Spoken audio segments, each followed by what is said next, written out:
पण सर वाराणसीत पहिल्याच दिवशी तुमच्या तेवढं धाडस आलं कुठं? तर या गोष्टीची सुरुवात झाली अयोध्यावरून, कारण आता आम्ही जाणार होतो अयोध्यावरून वाराणसीसाठी. त्यासाठी आम्ही कॅब बुक केली आणि निघालो वाराणसीच्या दिशेत. त्यासाठी सगळेच खूप जास्त एक्साइटेड होते आणि आमच्या बाबल्याची एक्साइटमेंट भयंकर वाढली.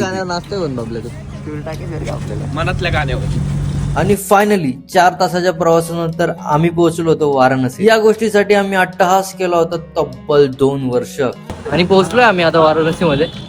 फायनल भाई इतकं भारी वाटतंय आणि खूप थंडी आहे. वाराणसीत आल्या आल्या आम्हाला प्रसाद भाऊ भेटला. लगेच हॉटेलला जाऊन चेक इन केलं आणि तयार झालो. आणि इथे आल्यावर माझा अजून एक मित्र सागर भेटला आणि तो बोलला चल अस्सी घाटकडे जाऊ. त्यानंतर केसरयुक्त चहा पिऊन आम्ही घाटाकडे वाटचाल सुरू केली आणि पोहोचलो अस्सी घाट, जिथे आम्हाला अटेंड करायची होती आमची पहिली वाराणसीतली गंगा आरती. इथली गर्दी, इथलं वातावरण आणि भक्तांचा उत्साह हे सगळं मन मोहून टाकणार होतं. भाई वाराणसीला येऊन काहीच मिनिटं झाले पण प्रेमात पडलोय भाई या सिटीच्या. काय सुंदर आहे भाई हे सगळं, नेक्स्ट लेवल. हळूहळू अंधार पडत होता आणि सगळे गंगा आरतीची वाट बघत होते. तर फायनली आरती सुरू झाली.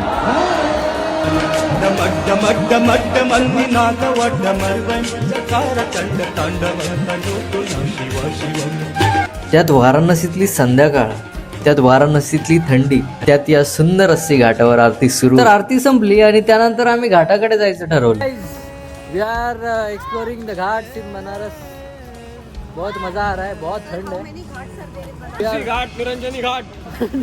You should hear from me.